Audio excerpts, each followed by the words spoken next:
할렐루야. 오늘 저희들 함께 읽으신 사도행전 16장 27절에서 34절의 말씀을 가지고 사도행전 강의 62번째 시간, 위기가 곧 구원의 때입니다 라는 제목으로 함께 은혜를 나누겠습니다. 우리가 빌립보에서 있는 이야기를 계속해서 진행하고 있습니다. 마게도냐 지방, 아시아에서 있던 복음이 유럽으로 건너가서 첫 번째 복음이 전하여지는 빌립보 도성에서 있던 일들을 사도행전에서는 꽤나 길게 전해주고 있습니다.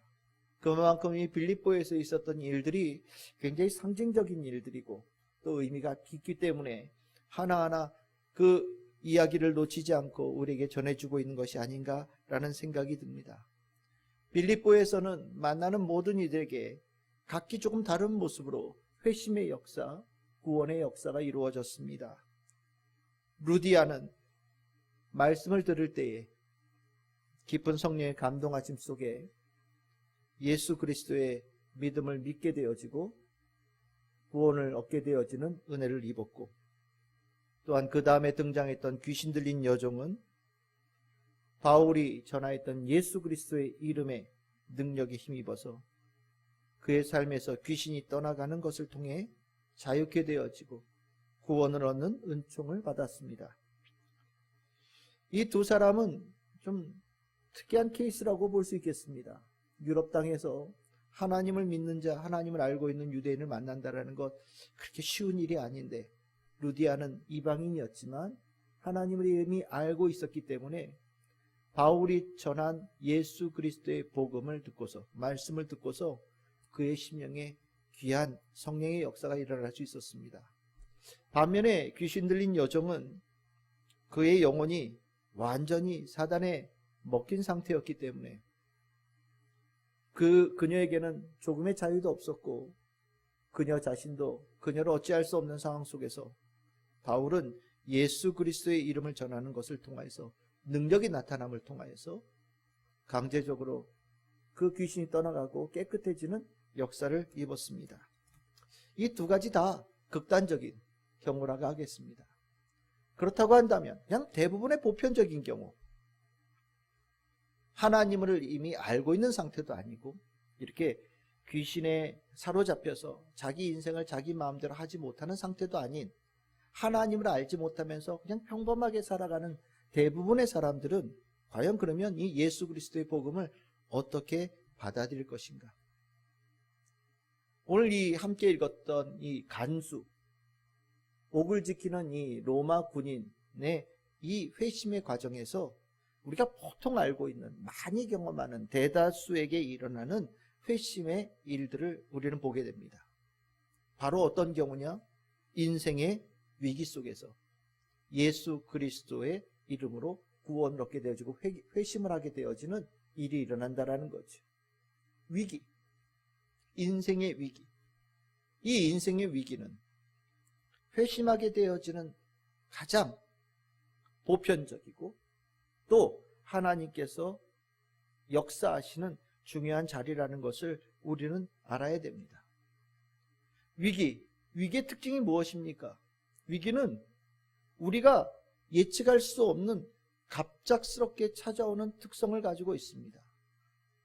이 위기, 오늘 성경에 오늘 읽었던 본문에 보시면 바울과 실라가 귀신 들린 여종을 고쳐준 다음에 바로 그날 그 빌립보를 다스리는 지도자들, 그 시장과 같은 사람들 앞에 끌려가서 어떤 간단한 신문을 받은 다음에 아주 심하게 매를 맞고 아주 엄하게 묶여서 가장 깊은 감옥에 들어간 이야기를 우리는 지난주에 보았습니다. 그 깊은 감옥에 들어갔던 바울과 실라, 아랑곳하지 않고 그 깊은 감옥에서 기도와 찬양을 하나님께 올려드렸죠. 그랬더니 어떤 일이 벌어졌습니까? 그곳에 지진이 일어났어요. 큰 지진이 일어났습니다. 그래서 그 지진이 신기하게도 집중적으로 기도하고 찬양하고 있는 바울과 실라의 그 옥토에 집중적인 힘이 가해져서 옥문이 하나같이 다 열리고, 정말 신기하게도 그 옥에 있던 모든 사람들의 매여 있던 것이 풀려지는 역사가 일어났다라고 우리 지난주에 16장 26절에서 분명하게 기록되어져 있었습니다. 그 지진이라고 하는 것 정말 신기한 거죠. 지진이 일어날지 아무리 기술이 발전하여도 예측이 불가능합니다. 일어나고 나면 얼만큼 샜는지, 얼마가 강도가 강했는지 우리가 그것을 측정할 수 있을지 모르지만 지진을 미리 예측하고 대비한다라고 하는 것은 거의 불가능한 일이죠. 그러다 보니 지진은 공포 중에 공포라고 얘기를 합니다. 우리나라는 실은 지진을 경험한 일이 많지 않아서 지진이 얼마나 무서운지 모르지만 가까운 나라 일본 같은 경우에는 아주 지진에 대해서 노이로제를 걸려 있죠. 얼마 전만 해도 아주 큰 지진이 한번 와서 그 TV의 뉴스에 보시지 않았습니까? 세상에 여기 있던 이 탁자가 여기까지 왔다 갔다 합니다. 우리가 상상하는 그 이상이죠. 모든 매어있던 것들이 다 떨어지고 이 전등이 흔들리는 것이 완전히 누가 아주 강한 힘으로 꽉 쳐서 흔드는 것처럼 완전히 끝과 끝까지 흔들리는 모습을 봤습니다. 사무실의 책상이 여기서부터 저기까지 왔다 갔다 하는 모습을 보면서 야, 이거 지진 무섭구나. 그 지진을 경험한 사람들은 정신이 쏙 빠진 상태에서 막 탈출하고 의자 밑으로 숨고 책상 밑으로 숨는 모습을 보게 됩니다. 그것이 오늘 이 빌립보에 바울과 실라가 있는 곳에 나타난 겁니다. 오늘 성경에 보시면 그 자리에 있는 간수는 그런 일이 랄 거라는 꿈에도 생각을 하지 못하고 뭐라고 되어 있냐? 잤다 이렇게 얘기를 합니다. 아주 푹 잔 겁니다. 밤새 고통 속에서 기도와 찬양을 하고 있는 바울과 실라와 정반대되어져서 정말 무슨 일이 있을지 아무 생각 없이 아주 편안하게 잠자리가 들었던 거죠. 그런데 그 자리에 매여있던 자들이 풀려나는 기적이 일어난 순간 편안하게 잠자고 있던 이 간수에게는 일생일대의 위기가 찾아온 겁니다. 위기라는 것은 이런 거지요. 하나님의 개입 앞에서 누군가는 자유케 되어지지만 누군가는 하나님의 개입 앞에서 일생일대의 위기를 맞이하는 아찔한 경험을 하게 된다는 겁니다. 구약 성경에는 많은 예언자들이 여호와의 날, 야훼의 날이라고 하는 날을 선포합니다. 야훼의 날이 임할 것이다 라고 얘기를 합니다. 그 야훼의 날은 하나님을 믿는 자들에게는 구원의 날이 되겠지만 하나님을 멸시한 자들, 하나님을 믿지 아니하는 자들, 거부한 자들에게는 심판의 날이 될 것이다 라고 얘기하는데 그 심판의 날이 무엇이냐? 바로 위기. 갑작스럽게 예기치 못한 순간에 위기가 올 것이다 라고 전하는 겁니다. 이 위기 앞에 이 간수는 완전히 혼비백산했습니다. 내려가서 보니 옥문이 다 열렸어요. 누가 거짓말처럼 풀어놓은 것처럼 옥문이 하나도 없이 다 열리고 그 열린 그곳에 모든 것이 풀려난 것을 이미 직감했기 때문에 이제 이 자기가 책임져야 될 그 크기가 얼마나 큰지를 느끼게 되어지고 자기가 감당하지 못할 무게 속에서 이 사람은 절망 속에 빠집니다. 위기라는 건 이런 거예요.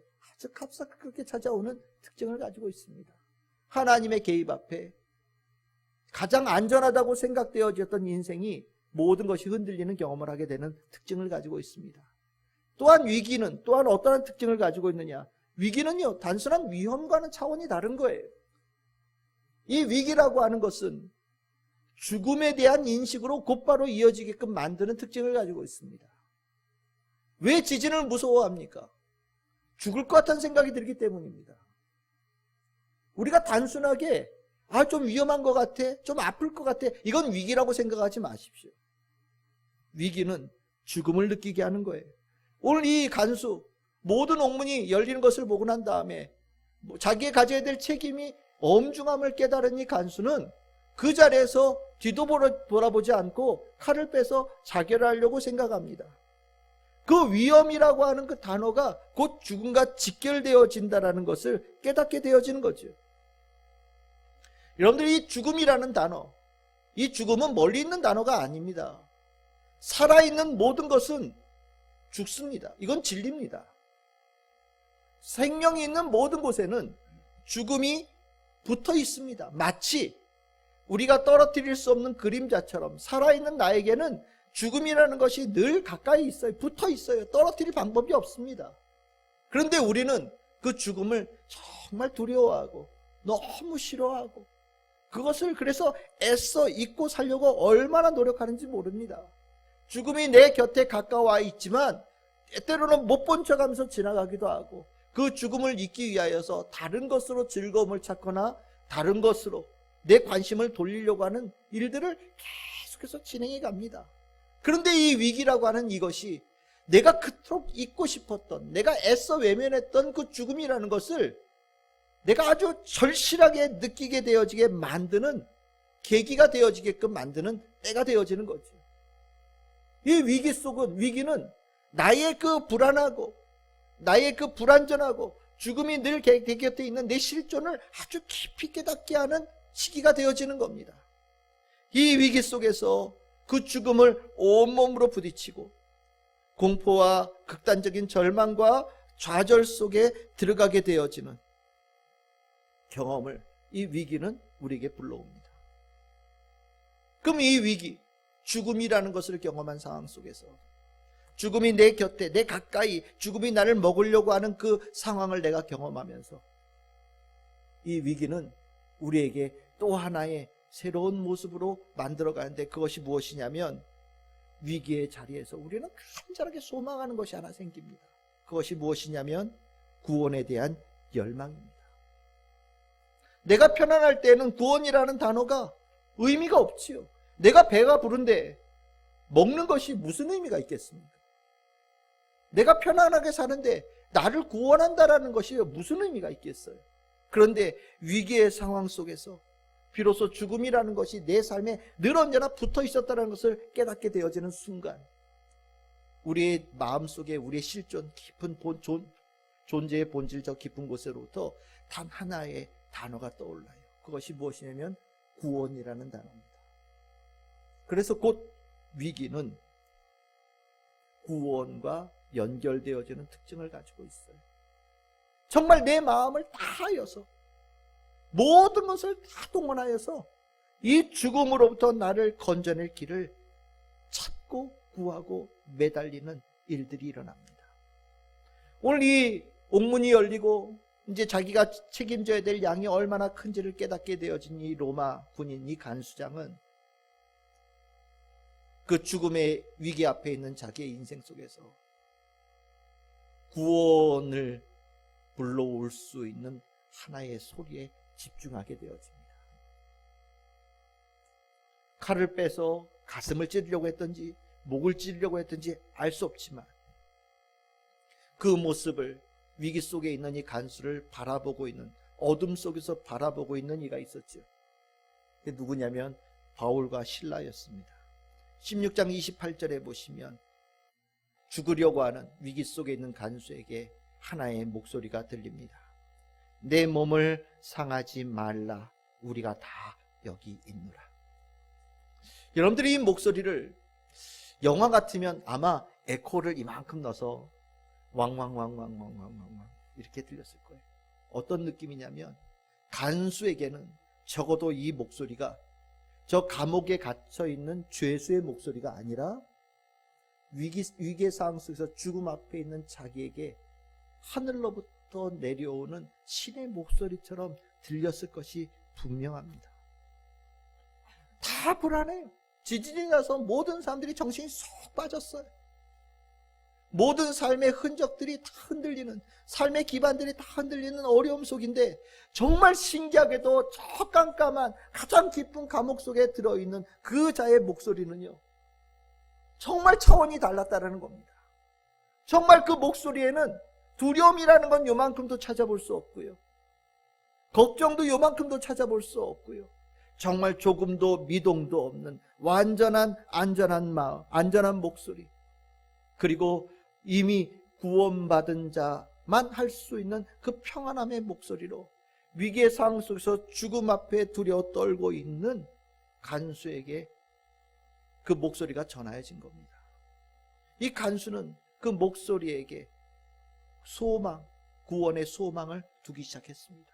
그리고 29절에 보시면 무서워 떨며 바울과 실라 앞에 엎드렸다라고 얘기를 합니다. 죽음의 위기 상황 속에서 직감적으로 그 목소리에 구원의 길이 있다라는 것을 깨달은 거죠.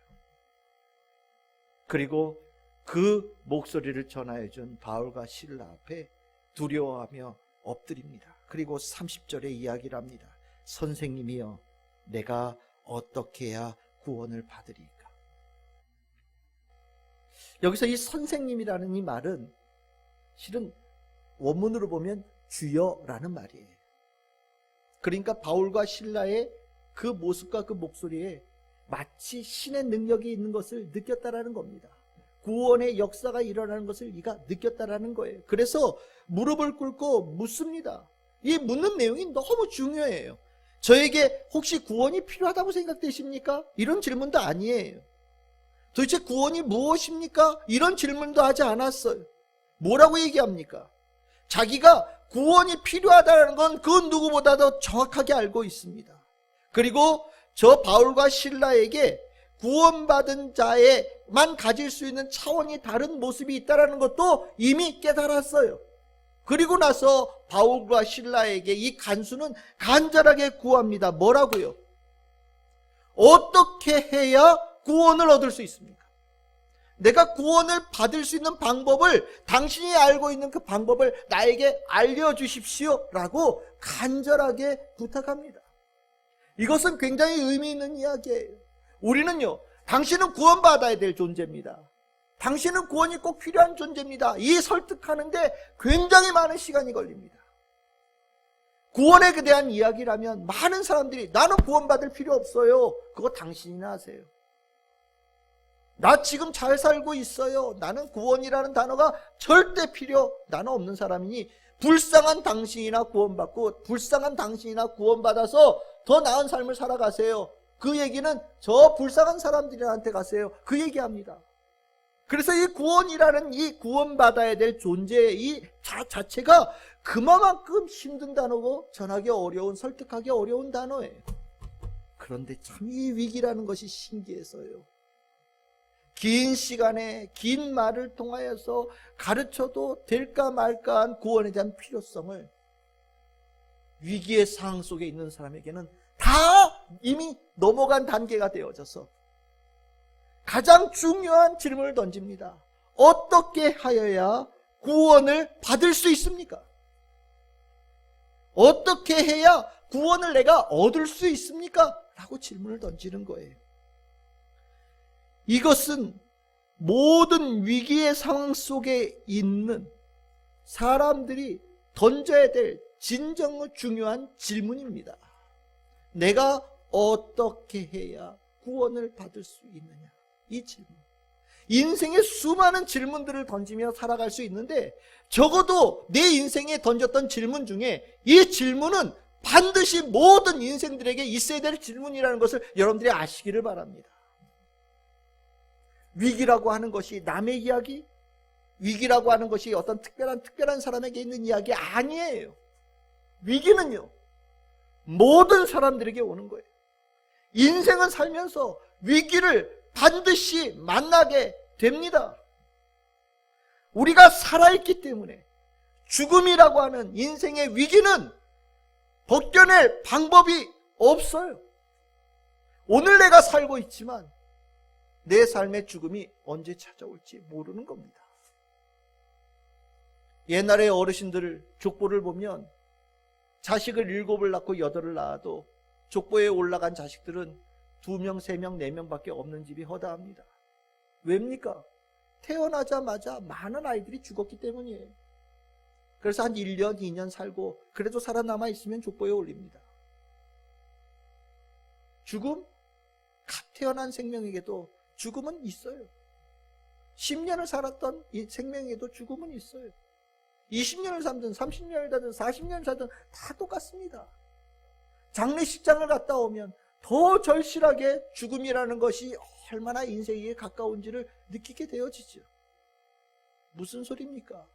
죽음이라는 단어, 곧 우리의 인생 속에 위기가 늘 언제나 항상 분명히 확실하게 임한다라는 이야기가 되어지는 겁니다. 그렇다고 한다면 이것을 깨달은 우리들은 적어도 이 질문은 내 심령에 1번의 질문으로 던질 수 있는 인생들이 되어져야 돼요. 무엇을요? 16장 30절 내가 어떻게 하여야 구원을 받으리까? 여러분들 인생에서 제일 불쌍한 인생이 어떤 인생인지 아십니까? 인생의 위기 속에서도 구원에 대한 갈망을 갖지 못하는 사람들이에요. 인생의 위기 속에서 구원의 갈망을 얻지 못하면 그냥 죽음으로 떨어지는 거예요. 근데 적어도 내 인생의 위기가 있을 때 내 인생에 구원의 역사가 일어날 수 있는 그래도 남아있는 길이 있다는 것을 분명하게 깨닫고 그 희미하게 남아있는 그 구원을 붙잡을 수 있는 성도들은 되어져야 되는 겁니다. 우리가 코로나의 위기, 실은 우리가 이 위기의 상황을 아주 절실하게 2020년 그리고 2021년을 지나가고 있습니다. 코로나의 위기에 왜 두려워합니까? 죽으니까요.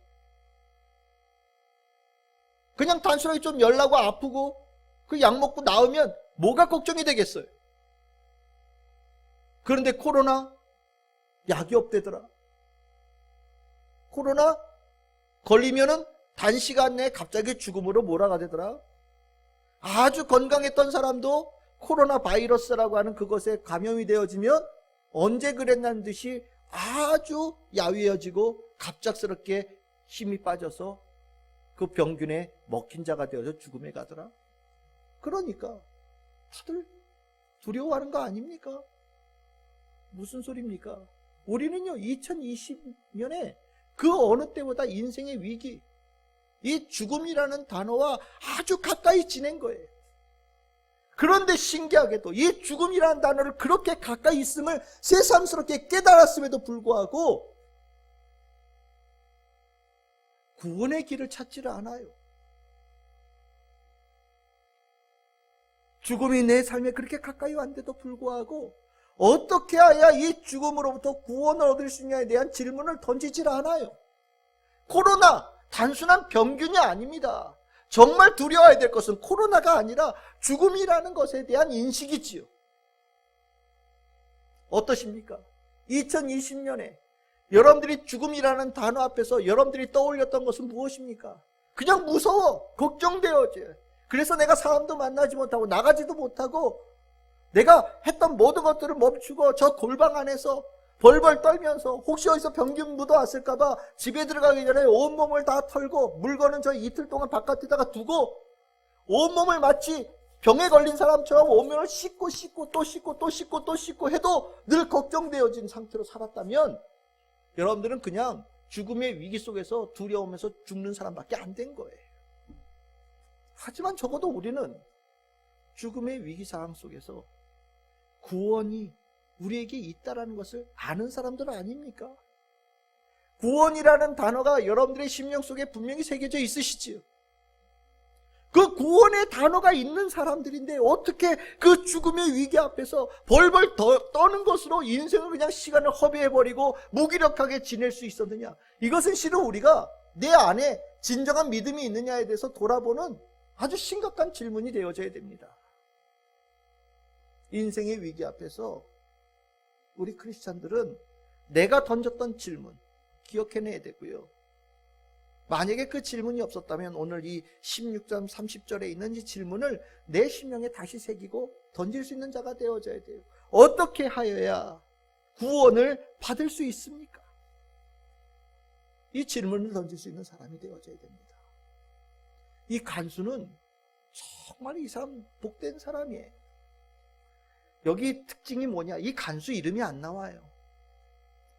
이렇게 대단한 사람 같으면 실은 보통 같으면 이름이 나왔을 것 같은데 이름이 안 나와요. 왜 그렇겠습니까? 이 간수는 로마 군인을 상징하는 것도 아니에요. 어떤 누군가를 지켰던 사람을 상징하는 것도 아닙니다. 이 간수는 죽음의 위기 앞에 있는 대다수의 사람을 상징하는 겁니다. 그래서 이름이 필요 없는 거예요. 내가 그 상황에 처해 있는 사람이 되어진다면 그 자리에서 그냥 칼 꽂고 죽지 말고 내가 어떻게 하면 구원을 받을 수 있습니까? 라고 질문을 던질 수 있는 그 힘은 가져야 된다라고 우리에게 가르쳐 주는 겁니다. 그러면 이 질문을 던졌을 때 바울과 실라가 저 동네 한 바퀴 뛰고 오면 내가 가르쳐 줄게. 내가 이만큼의 은금을 가지고 오면 가르쳐 줄게. 내 밑에서 10년의 수련을 거치면 내가 가르쳐 줄게. 이랬습니까? 아니에요. 바울과 실라는 물어보는 그 자에게 다른 것 다 빼고 가장 정확한 답 하나를 전해줍니다. 그것이 16장 31절에서 32절이지요. 뭐라고 되어 있습니까? 주 예수를 믿으라. 그리하면 너와 내 집이 구원을 받으리라. 아멘. 주 예수를 믿으라. 예수 그리스도의 이름을 전하는 겁니다. 예수 구원에 관한 가장 귀한 질문에 대한 가장 명확한 답은 이 단어예요. 예수 그리스도를 믿으라. 그 예수 그리스도를 믿는 것에서 네가 그 죽음의 위기의 공포로부터 벗어날 수 있는 길이 유일하게 열려 있다라고 분명하게 가르쳐 주는 겁니다. 바울과 실라가 다른 사람들 하던 절망 속에서 끝나버릴 수도 있는 그 깊은 감옥에 하루 온종일 매를 맞고 착고에 채워져서 갇혀있는 상황 속에서도 기도와 찬양을 할 수 있었던 이유는 그들이 예수 그리스도를 믿음을 통해서 구원받은 자가 되어졌기 때문이지요. 그리고 자신들에게 있는 구원받은 그 이름을 어떻게 하면 구원을 받을 수 있냐고 물어보는 간수에게 가르쳐주고 있는 겁니다. 죽음의 위기 속에서 돈 아무것도 아니에요. 여러분들이 가지고 있는 명예 아무것도 아닙니다. 여러분들이 알고 있는 수많은 사람들, 여러분들의 죽음의 위기로부터 여러분들을 벗겨낼 수 있는 힘이 없어요. 죽음의 위기 상황 속에서는요, 딱 하나 남는 거예요. 예수 그리스도. 왜냐? 예수 그리스도에게 죽음을 이길 생명이 있기 때문입니다. 죽음을 이길 수 있는, 죽음을 바꿀 수 있는 오직 유일한 하나의 단어는 생명이지요. 그 생명은 생명의 주인으로부터 나오는 겁니다. 그리고 죽어가는 인생을 생명으로 바꾸시는 구원의 역사를 이루신 분은 오직 예수 그리스도밖에 없다라는 것이 성경의 분명한 증거이지요. 그래서 바울과 실라는 다 잘라내고 가장 핵심적인 단어만 전하는 겁니다. 주 예수를 믿으라. 그러면 구원을 받을 것이다. 우리가 인생을 살면서 수만 가지의 방법과 길을, 죽음의 위기를 벗어날 수 있는 방법과 길을 가지고 있다고 생각하는 사람들이 있어요. 그런데 여러분들 인생을 살아가면서 자그마한 위기를 당하는 것을 통하여서 하나 둘씩 내가 가졌던 방법들이 떠나가기 시작합니다. 아무 힘이 없다는 것을 깨닫게 되어져요. 내가 수만 가지가 있을지라도, 수천 가지, 때로는 누군가는 수억 개가 있을지라도 결국 가장 마지막에 죽음의 위기 앞에서 남는 것은 단 하나, 예수 그리스도 그 이름밖에 없다라는 것을 우리는 분명히 알고 있어야 되고, 여러분들 믿기를 바라고 그것을 분명하게 전할 수 있는 성도들이 되어져야 됩니다. 이 사람 간수 참 복받은 사람이에요. 질문이 너무 멋있었어요. 내가 어떻게 해야 구원을 받을 수 있습니까? 이 아주 중요한 질문을 하나 던졌더니 그 질문에 대해서 가장 명확한 답이 왔고요. 그 질문이 진실했기 때문에 답을 받고 난 다음에 이 사람은요, 주저함이 없습니다. 여러분들 진실하게 질문을 던진 사람은 답을 주었을 때 그 답을 소중하게 받아들이고 그 답을 가지고 살아가요. 그런데 내가 이 실존으로부터 진실되어진 질문이 아니라 누군가로부터 야, 그런 질문을 하고 살아야지, 야, 그런 질문 멋있지 않냐? 라고 누군가로부터 들었거나 배운 사람들은요, 흉내를 내어서 질문을 던지는데 질문에 대한 답을 받고 난 다음에는 그 답대로 살지를 않아요. 진실한 질문을 던졌냐는 그 답에 대한 반응에서 나옵니다. 이 간수 정말 진실한 사람이었습니다. 예수 그리스도의 이름, 그 이름 안에 놀라운 축복이 있다는 것을 바로 믿었어요. 여러분들 요한복음 3장 16절 17절에 우리가 너무나도 잘 아는 말씀이요, 하나님이 세상을 이처럼 사랑하사 독생자를 보내주셨다. 그래서 그로 말미암아 세상이 구원을 받게 하려 하시다. 이 얘기 말씀이요. 그리고 요한복음 10장 9절 예수님이 하신 말씀이죠. 내가 문이다. 나로 말미암아 들어가면 구원을 받을 것이다. 그리고 구원받는 것을 넘어서서 너희들의 인생에 꼴을 얻을 것이다 라고 예수님께서 분명하게 자기에 대해서 증언하시거든요. 이 예수의 구원, 이 예수의 그 구원의 문을 이 간수는 100% 받아들였어요. 그래서 16장 33절 참 이것도 멋진 말이에요. 강조하고 있죠. 그 밤, 그 시각, 얼마나 멋있습니까? 주 예수를 믿으라 그리하면 구원을 얻으리라 라고 하는 그 말을 들은 그 밤, 그 시각에 이 간수는요, 믿고 구원을 얻는 삶의 길을 걸어가기 시작합니다. 그 길을 걸어가는 순간 죽음의 위기로부터 완전히 다른 인생으로 바뀌어지는 역사가 일어나는 거죠. 만약에 이 사람이 예수를 믿어라 라고 들었지만 그것을 내가 하루 고민하고 이틀을 고민하고 3일을 고민했다면 3일 동안에 이 사람은 죽음의 위기 속에 정말 무방비 상태로 노출되어져 있고 공격당하고 모든 인생의 기력이 쇠해지는 시간의 고통의 시간을 보냈을 겁니다. 근데 이 사람은 죽음의 깊은 느낌을 갖는 그 순간 구원에 대한 간절함이 있었고 구원에 대한 길에 대한 답을 얻고 난 다음에 바로 그 밤 그 시각에 결단을 하고 나아갑니다. 그래서 어떻게 했느냐? 33절에 보시면 이렇게 나오죠. 그 사도들의 맞은 자리를 씻어주었다라고 얘기합니다. 맞은 자리, 어떤 느낌이 드십니까? 예수님께서 맞은 그 자리와 똑같죠. 예수님께서 왜 채찍을 맞으셨습니까? 우리의 죄를 인함입니다. 이 간수가 예수의 이름을 믿고 났더니 예수께서 왜 십자가에 달려서 고난받으셨는지 깊이 느껴지고 내 죄로 인하여서 맞았다는 것을 깨닫게 되어지는 순간 온 마음을 다해서 회개하며 내 대신 매 맞은 예수의 상처, 내 대신 맞은 그 사도들의 상처를 씻어줍니다. 구원의 은혜를 입은 첫 번째 모습이 무엇이냐?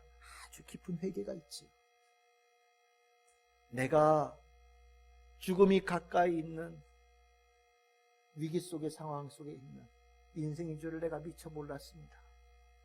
그런데 내 미처 모르는 나를 위하여서 예수님께서 내 죄를 사하시는 고통을 당하셨음을 내가 이제 깨달았습니다. 그동안 몰라봬서 죄송하고 그동안 내가 그것을 외면해서 죄송합니다. 제 죄를 고백합니다. 하고 그 맞은 자리를 씻는 겁니다. 그 내 죄를 씻겠다고 주님 앞에 나서니 30절 하반절에 뭐가 나옵니까? 바울과 실라는 그들에게 세례를 줍니다. 주님의 상처를 씻고 내 죄를 씻겠다고 결단한 이 사람에게 바울과 실라는 새 인생의 시작, 모든 죄의 씻음과 새로운 인생을 열어가는 축복을 열어주죠. 그래서 더 이상 죽음이라고 하는 거대한 세력이 더 이상 이 사람을 덮지 못하는, 그리고 예수 그리스도의 구원의 은총을 입은 자로 생명이 충만한 자로 새롭게 살아가는 인생을 바울과 실라는 이 간수에게 선물을 합니다. 그랬더니 34절에 보시면 어떻게 나옵니까? 그가 그 사도들을 자기 집에 모셔다가 음식을 차렸다라고 얘기합니다. 무슨 얘기합니까? 집으로 모셔드립니다.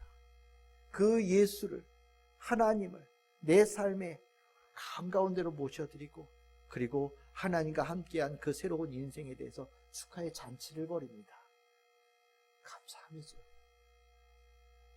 그리고 그렇게 되어지고 나니 34절에 어떻게 됐다고 얘기합니까?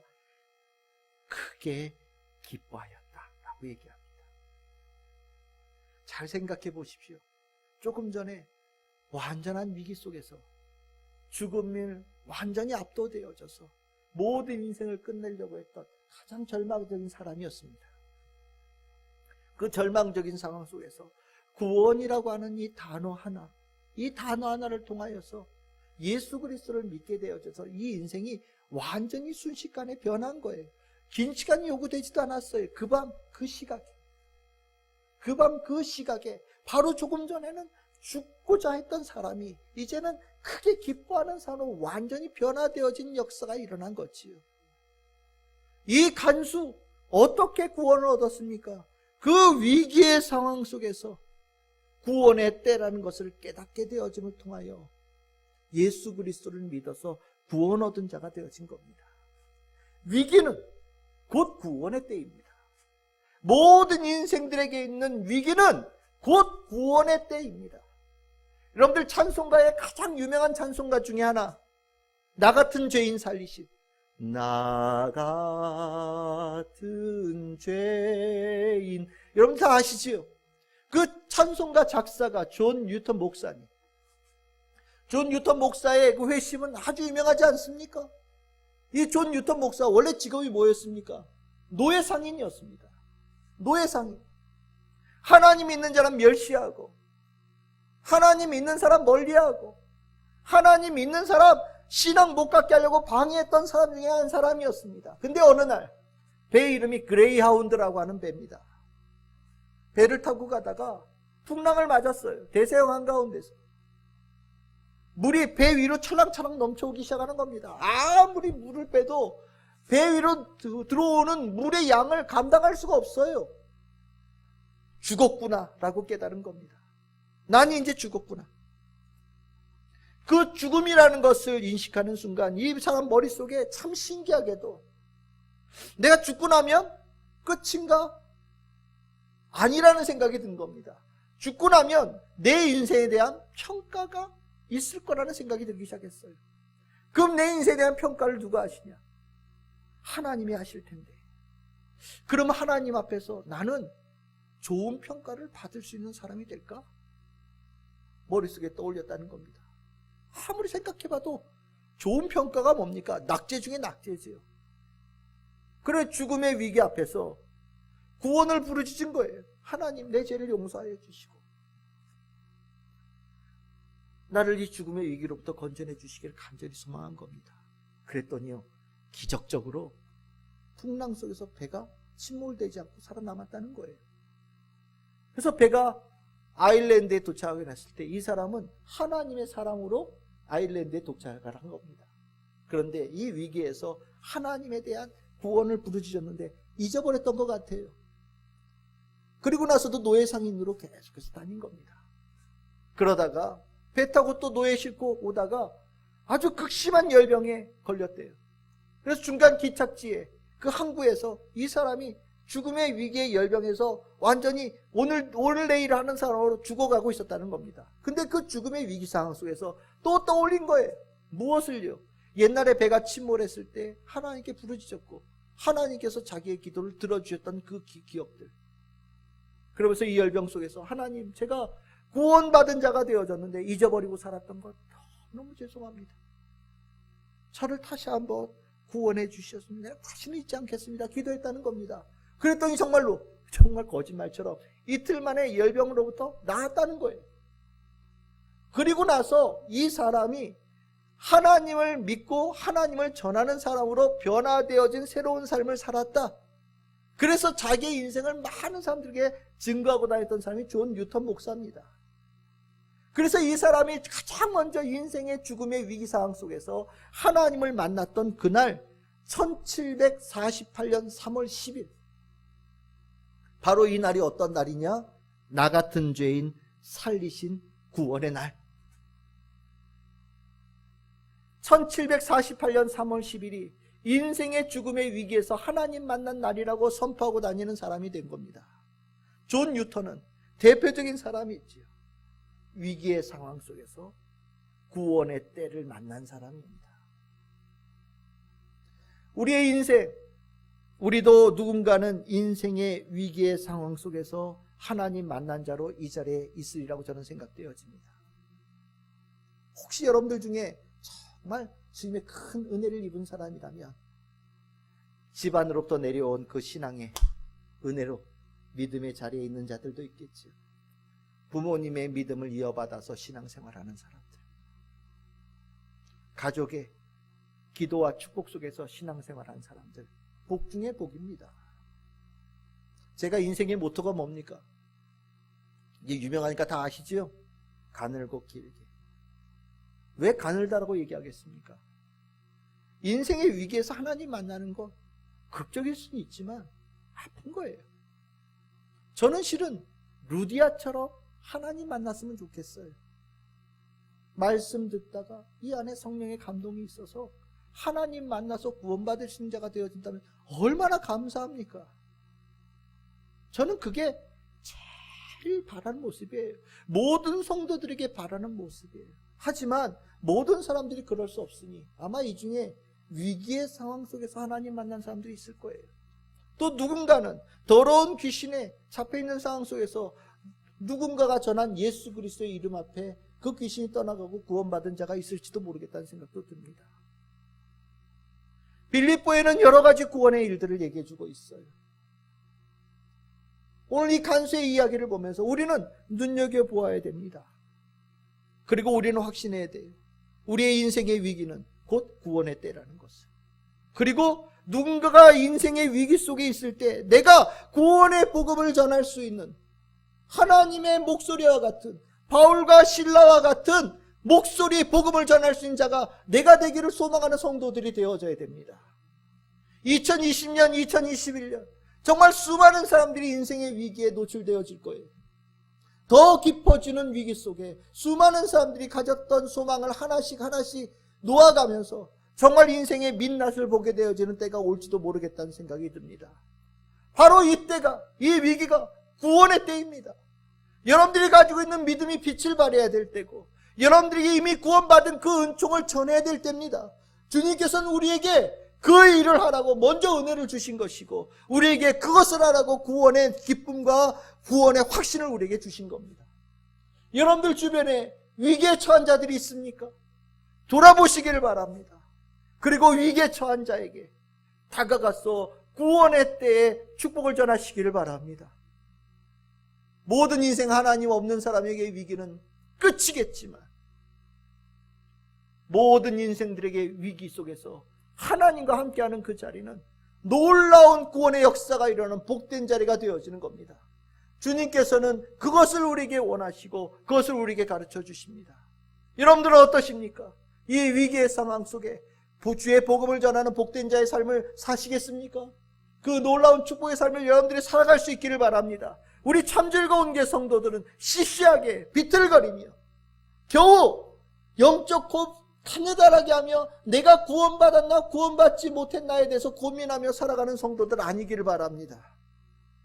어떤 상황 속에서도 찬양과 기도로 승리하는 성도들이 되어져서 위기 상황 속에 있는 성도들, 그 아픈 영혼들을 구원해낼 수 있는 하나님께서 주신 복된 성도들 다 되시기를 주님의 이름으로 축원합니다.